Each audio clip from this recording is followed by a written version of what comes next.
my God, was the movie bad, and it was long. It was like 3 hours of garbage, and maybe some people liked it, and maybe it just didn't resonate with me, and that's okay too. Whatever. I'm not trying to say, I guess, everybody who liked the movie is bad or stupid, but for me it was just terrible, and it was so long, and it was like that crippling realization that I had wasted so much time. I was like, I could have played like 3 games of Dota or something. Get me out of here.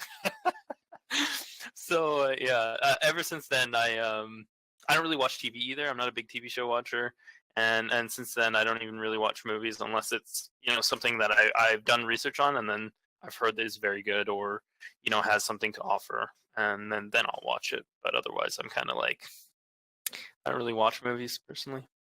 To be fair, that's my story. To be fair to Peter Jackson, you have reached Divine. I believe was it Divine 5 last ranked season, or is it higher than that? Well, I don't know if it's higher. I was like sitting around 6K. Okay, so still decently high. Of course, the second highest captain in RD2L behind, I believe, DNM. I have the draft sheet up here. Behind DNM. So already you pretty much had a rough draft. Having to go second to last there. I think you dealt with that pretty well, though. We'll delve into that later on. But all right. You got quite a solid team put together, and honestly, you're one of the best teams in the league right now. Of course, at the top half, we're only quarter of the way through at the moment, so about a third of the way. You're building us up so much, and I'm here sitting like, oh man, I think we're terrible. I mean, maybe that's not a good thing to say. No, I don't want to say we're terrible. I think I'm bad, and then and then I'm also rated somehow really highly, and then it's like, oh god. And then also I drafted, I drafted sillily. Anyways, we'll get to your questions and figure out this stuff. I'll stop getting sidetracked. For sure. ADD here. No, you're good. So what are your first good picks, actually? I think you haven't captained before, correct? I know you've played some NEL games. Yeah, I played a little bit of NEL, like way back when. This was way back when there was no MMR, and they required like a 55% win rate. And I was like, I'm somewhat interested in NEL and getting into Dota. And then I think I only played like 2 or 3 games, and it was a lot of fun, but it was just sort of like a busy time in my life. And then I played it, and then I just stopped playing it because I was like, I guess maybe I felt that I couldn't commit to like really improving, but it was such a pleasing experience because I think at that point in my Dota life, and there was no ranked, it felt like NEL was the only place where I could really play with other people who are good. Certainly when you play and you do matchmaking, there are some good players, not to say that there aren't, but you just did casual matchmaking, and often you just end up playing a mix of players. Sometimes there'd be one good player on the enemy team, and sometimes there wouldn't be, and it just felt like, I'm building a lot of bad habits, and this is even true even now, and I'm sure for lots of other players, you might look at someone who's playing in Legend or whatever, I don't even know the other ranks, Archon, and then they're playing against someone else, and they're getting away with certain things that they shouldn't be able to get away with, like they dive super hard and nobody TPs, which is like a classic example, and so I guess, bringing the whole story back is that it was enjoyable. NEL was enjoyable, but I didn't really get into it. It was busy in my life, and then it came long time. Played some Dota. Ranked was good, and I played ranked for a long time. Then I played a little bit of those in-house leagues through Faceit, but never really got into anything. And I heard through my friend Rowan, who is RS, he played in this league last season. He played.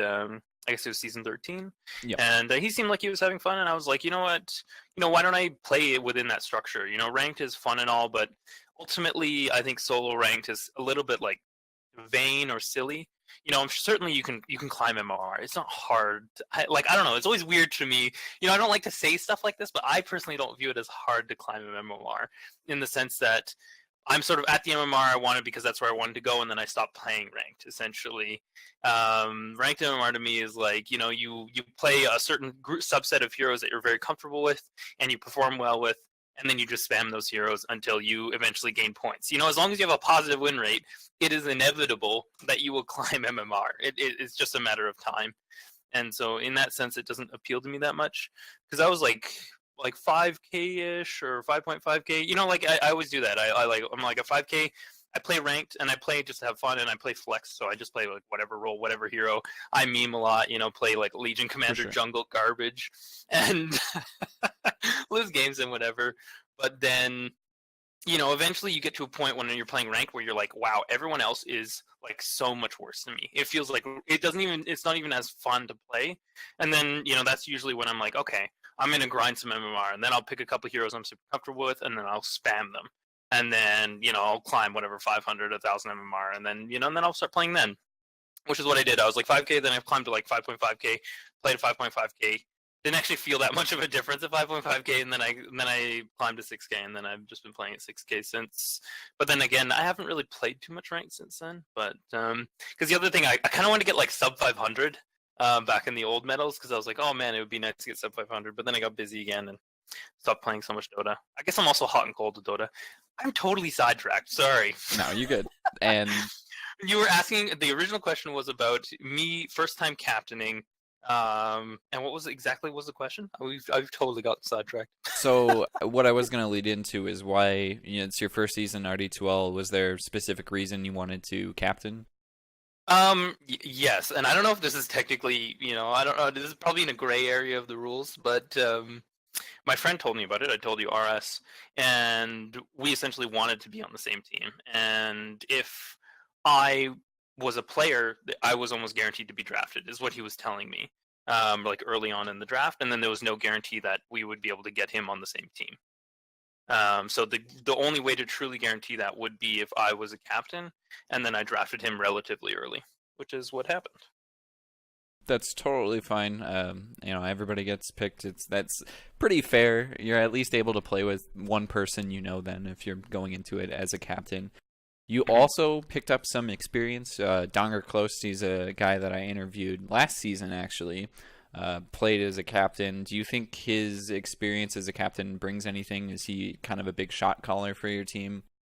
You know what? I think, honestly, communication in my team can suffer a little bit because I get really loud in games, or I even talk a lot. I'm starting to improve a lot. I'd like to think that I'm improving a lot.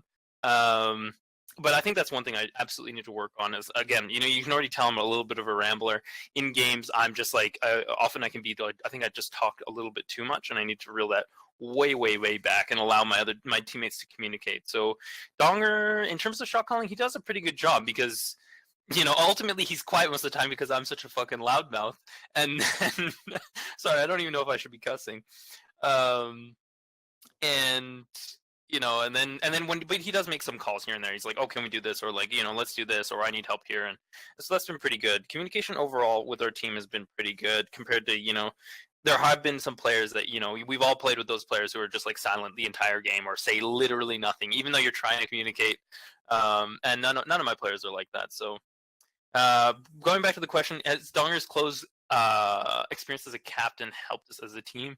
I would say yes, but I didn't. If you had never told me he had never been a captain, I probably wouldn't even have known. So I think he just performs well. He's a great player, and he's a great personality. So you take maybe he's tempered because he played as a captain. Mm-hmm. So you take most of the leadership on your team then.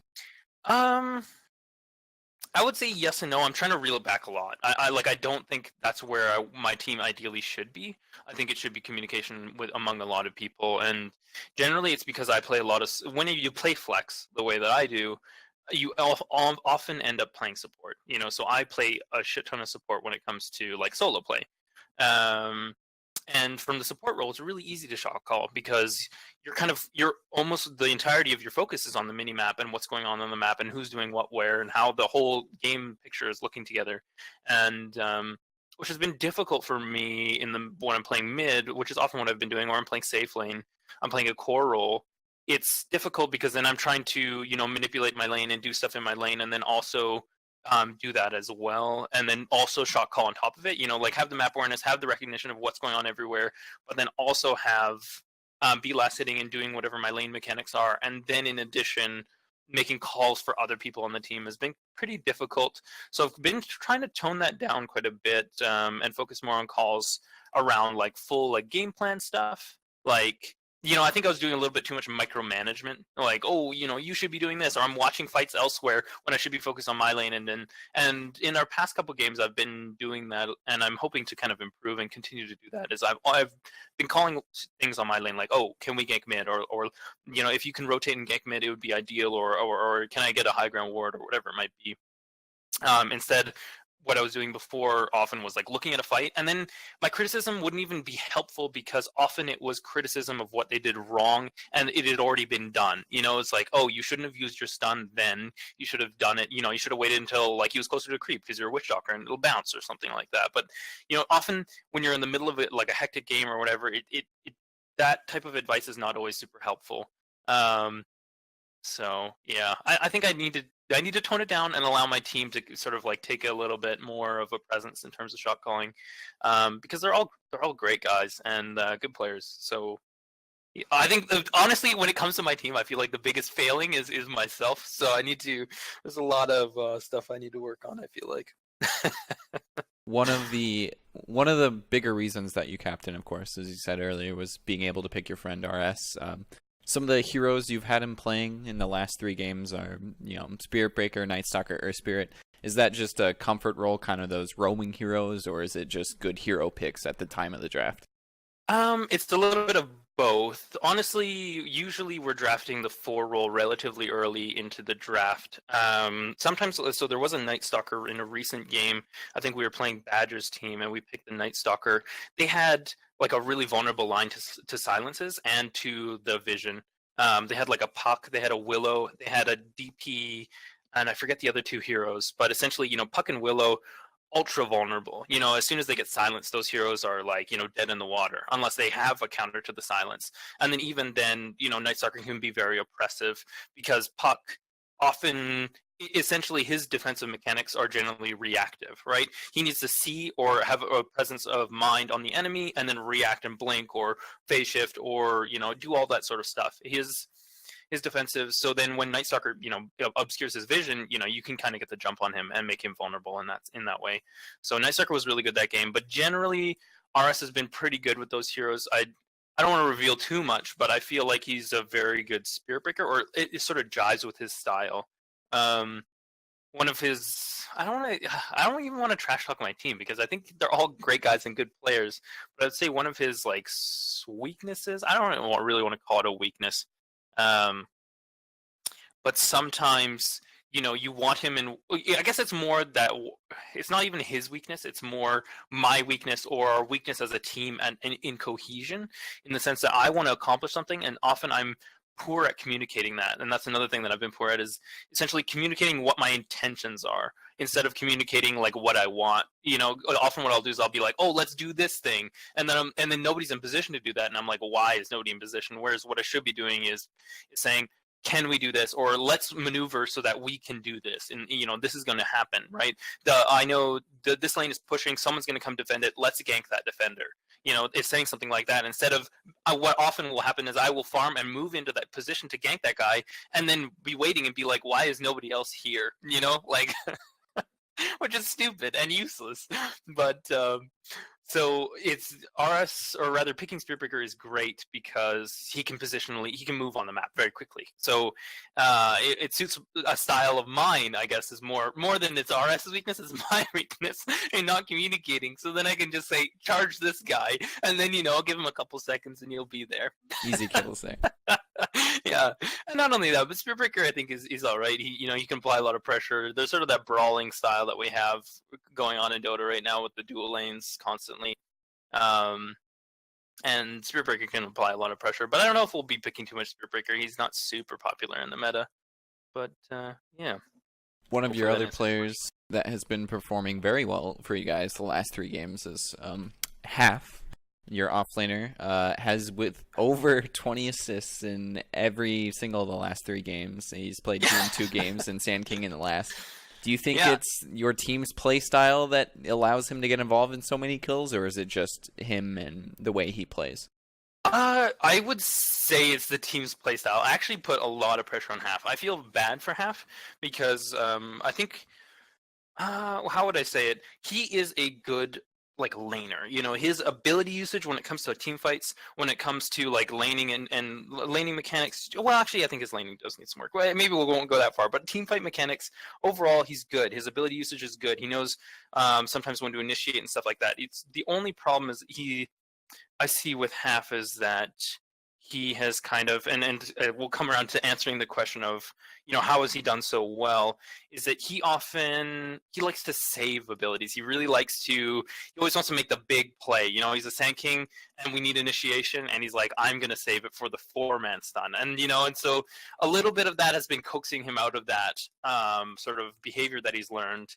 Whatever in whatever games that he's played, and saying, you know, no, you need to initiate, you know, as long as you stun the core target. So we had a recent game, actually, I think I was playing Sniper, and he was playing Sand King, we were playing against a Tinker, Husker, Wind Ranger, forget the rest.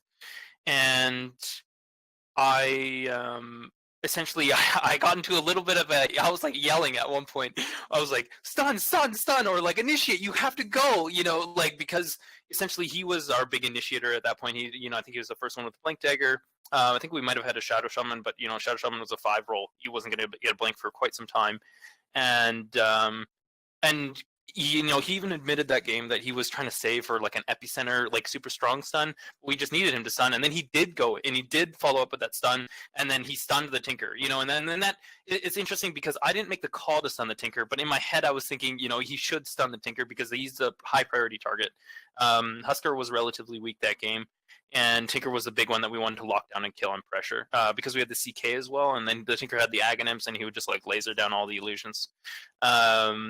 So, you know, and then he would go in and he makes the right decision to stun the Tinker. We follow up, we kill the Tinker, we win the team fight. But yeah, I think I've been putting a lot of pressure on Half ultimately to be rotating more. I prefer a rotating offlaner or an offlaner that applies pressure. I think, you know, hopefully I'll evolve a little bit away from that because I think, you know, it's a little bit one-dimensional. But yeah, absolutely. I put a lot of pressure. That's sort of my style as well, is to, I like to take objectives. I like to pressure objectives, especially, you know, one of my favorite heroes is Visage. And Visage, I feel like, is one of those, I love the heroes that can apply huge amount of pressure to objectives. And then, you know, essentially, if you get into that position, you just like set yourself up to win the game. I really like those style of games. And so I think it's a little bit of Half.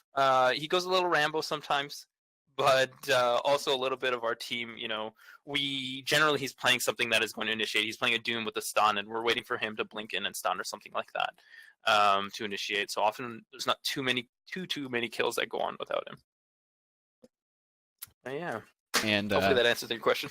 oh yeah, and just quick shout out to him too. Last Sand King gets a 13-minute blink dagger, which is pretty good timing in my book. So yeah, no, it was great timing. It's great timing. Like I said, I guess what I would say about him is I think he's a little hot and cold sometimes. Sometimes he's on top of it and he's crushing, and he gets like an early blank, or he gets these weird plays that you're like, whoa, how did that happen? One game, I think we were scrimming against a Deuce, and he was playing Beastmaster in the offlane. He was playing a solo. I think we were doing tri-lane bottom, and he was solo. This is, you know, way back when I still thought tri-lanes were popular, and they're not so much anymore. And he's up there. The Dusa and someone else, I think it was a Rubik or a Witch Doctor, are pressuring him for the bounty rune. I expected him to run, and I look away, and, you know, we're doing something else. And I look back, and he gets first blood on the Dusa. And I'm just like, how did that even happen? You know, 1v2 gets first blood on the Dusa. So sometimes he does shit like that. And then other times, I'm like, oh, they're in our jungle, get out of there. And then he's like farming a camp and dies. And you're just like, dude, what was that? So... And yeah. Before I go on to your last player, just quick shout out before I get JB, the comm moderator, for standing in one game for you guys that Half couldn't make. How'd you guys like playing with the community moderator? JB was great. He was great. He was like, I spam Windrunner. Let's pick Windrunner. And we said, all right, we'll first pick you Windrunner. Well, I put my trust in him. We first picked the Windrunner, and we put it as a, because, you know, Windrunner is relatively flexible. But yeah, I'm like falling over my words. Flexible pick. And so we were like, we could play her 4, we could play her 2, we could play her 3. So we put her up, and then eventually she just became a 3 in the lineup, and he did really well. You know, they crushed the offlane. I think that game, I think we won almost every single lane, and it was a pretty easy game as far as I remember. But yeah, he did a great job. All And right. then of course I think I give Smack the hardest time on our team because I expect so much out of the offlane. Um, that then I gave him a little hard time. I was like, oh, we're gonna replace you with JB, man. But yeah, JB was great. So shout out to J-Bay. Good job standing in. Your last player that we're going to talk about, Sabo. I'm going to just go over the last 4 games here, and you're going to recognize a pattern. 2 weeks Witch ago, Doctor? Witch Doctor Game 1, Shadow Shaman Game 2. This week, Witch Doctor Game 1, Shadow Shaman Game 2. Is that a strat of yours, or is that just, again, a case of good heroes to pick? Not so much a strat. Often, I think the Witch Doctor was quite strong for the past little bit. He's been a really popular, like, safe pick. I'm never feeling really bad about either Shadow Shaman or Witch Doctor. Generally, I think they can apply a lot of pressure. I like to pick a stun support, especially for like I don't want to say words like that, but weaker players, I guess, in the sense that you can always have a presence. When you have a stun, you always apply pressure. It doesn't matter. You could have 0 items. You could have a level 25 lion with no items, and he would still be a major threat in a late game situation, right? An enemy core blinks in and lion hexes him. That's like immense pressure, right?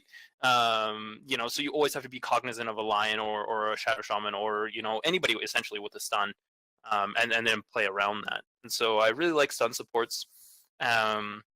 Although I know some heroes like Skywrath and Io and stuff are getting popular, but I think it's those other supports are much more easy to execute. And then once you have a stun, you can apply a lot of pressure. It opens yourself up to getting a lot of pickoffs as well, instead of having a more cohesive game plan. Whereas like Io requires a lot of coordination or whatever else. So yeah, with the Witch Doctor and Shadow Shaman, is it sort of like a game plan thing? Shadow Shaman definitely. The Shadow Shaman often he can apply a huge amount of pressure on that offlane, right? Like he has huge kill potential in the sense that he slaps real hard. So even with this brawling kind of 2v2 lanes that we have, Shadow Shaman hits for like 76 base damage or something like that, and he's ranged. So he's like pretty good on that front. His movement speed's a little low. And then shackles are always a big threat. It does a lot of damage. His Ether Shock is also one of the highest damage level 1 nukes in the game. So combined with shackles and Ether Shock and good base damage, and then in addition he's got the Serpent Wards, which plays into my style of wanting to pressure objectives.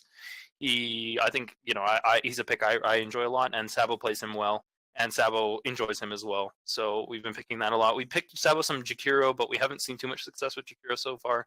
We've done a lot of scrims. And then with the Witch Doctor, again, yeah, Witch Doctor's just a safe pick. He does a lot of damage. He has a huge threat when he's level 6. Maledict is, real scary if it gets on you. But and then his right click his animation and his damage are quite good. His movement speed is pretty decent. I think it's 295.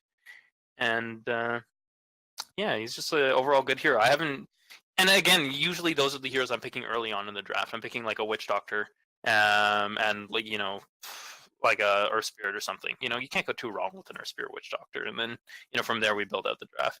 2 very strong support heroes in the meta right now, for sure. Yeah. Yeah. Maybe that'll change. I don't know how many more patches we're going to get before TI, but we'll see what the Frog ends up doing. Yeah, for sure. For sure. Yeah, I don't know. I think I'd like to switch some things up. I think there's been some other heroes that have been more popular lately, like the Skywrath, like the Io. So we'll see if we can incorporate those. I don't know what else has been super popular lately. I think Dark Willow is probably making a little bit of a comeback. But yeah. Last and most fun part of the interview, which I totally didn't tell you anything about, Dota Buff quiz. Dota Buff quiz. So this part of the interview is more just for you and to see if you know yourself. I'm going to ask you questions that I got stats off your Dota buff, and you just try and answer them to the best of your ability. Alright. So, with that said, there's no points. If you get them right, doesn't matter. If you get them wrong, doesn't matter. It's just so you can get to know yourself better. So, question number 1. What is your highest win rate hero with over 100 games played? You have a couple of heroes, I think like 6 or it might be like 10 or something like that, with more than 100 games played. What's your highest win rate hero? Oh god, highest win rate, probably Willow. I would be willing to bet it's Dark Willow. Smack dab on the nose there. Do you Oh, know okay. what win rate you have? Ooh, 66.3, something like that. It's like 65, 60. Maybe it's lower than that actually. I think Go because I've played a couple games of her recently and I've go lost. with your first one. It's 66.67%. Oh, okay, shit, wow. So It's the 0.3 away. That's like the closest anyone's ever been. So off to a Yeah, good start so something like far. that. Well, I think, and I cared a little bit more about my Willow because I was spamming her, when she was really popular and very strong. Well, I actually didn't spam her for a while because I never played her. Generally, I'm like a weird guy. When something is super meta, I don't like playing it. You're the Um, hipster kind of Dota player. yeah, exactly. When like Monkey King first came out and he was insane, I never played him. When Willow and Pango first came out, I never played them. But then a couple months later, a lot of people were like, I think you'd really like Willow. Suits your playstyle, and similar to like Skywrath, which I enjoyed playing a lot. And I was like, okay, I'm gonna give Willow a try. And then I played her, and I fell in love with her. I love the voice actor. I love the character. I love the design. I like the way that her skirt is like almost like a part of her body. She's like almost like yeah, it's great. And then obviously her abilities. She's a super fun hero. She's got 5 abilities instead of the regular 4. And she's one of those supports. If you play her as a support, that she can apply a huge amount of pressure on like solo kills, like a Skywrath can, but also offers a huge amount of teamfight like utility in her lockdown.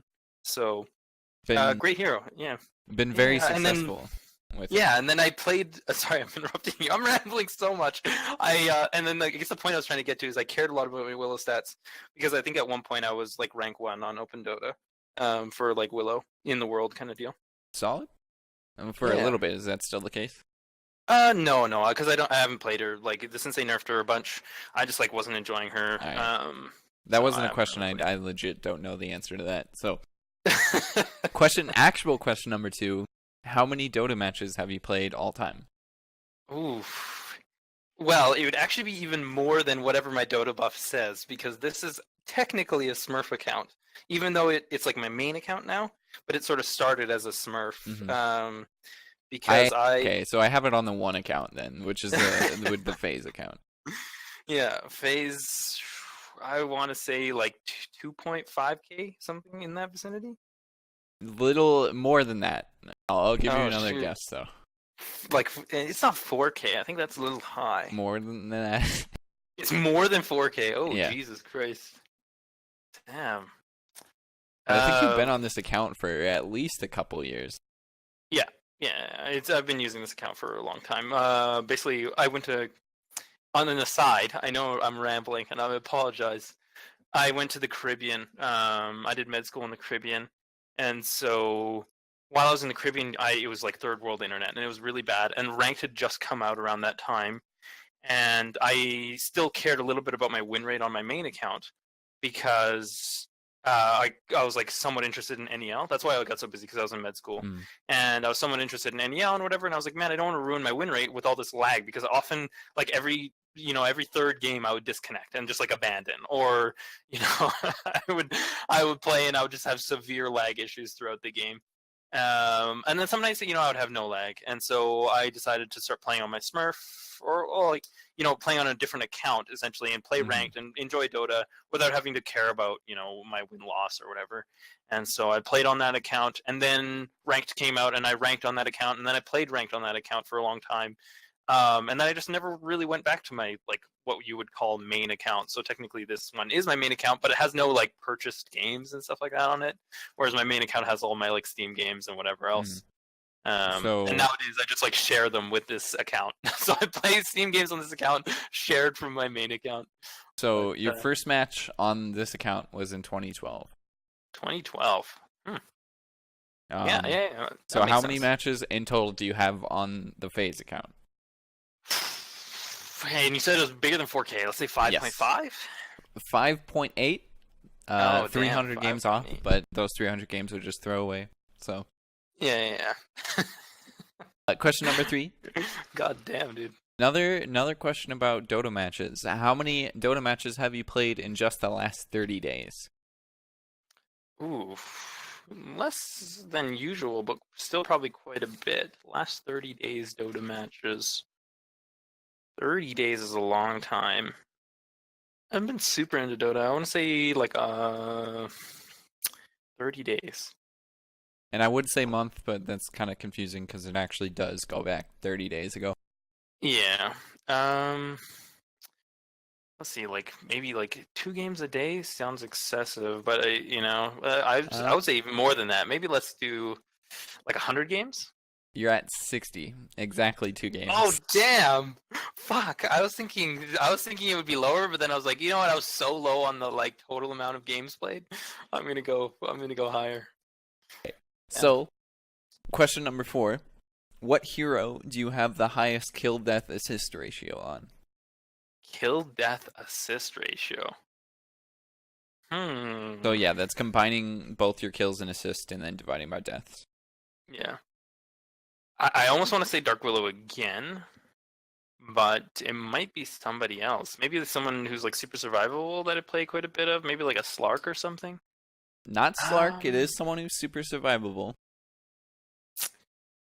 God.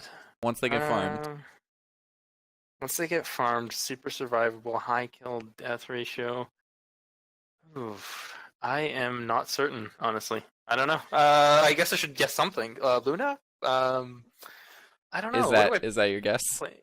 Yeah, I guess let's put that as my guess. What is it? It is Medusa with Oh, 7.12. Medusa. Okay, yeah, that would make sense. I Played a think lot of Medusa, especially when she had her like stronger split shot and yeah. stuff. Your highest last hits game is also on Medusa with like 900 or something like that. And I think your highest kill game might be on Medusa, but it could also be OD. I might be mixing things up. Okay. So, Medusa. question number 5, last one, it's a fun one. What is the one hero you've played twice in esports games on Dota Buff?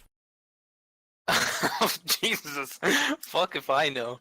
This doesn't include the NEL games. I think I played like It does Disruptor in include NEL. NEL, RD, and RD2L, and I think you've only played, according to Dota Buff, only 2 NEL games.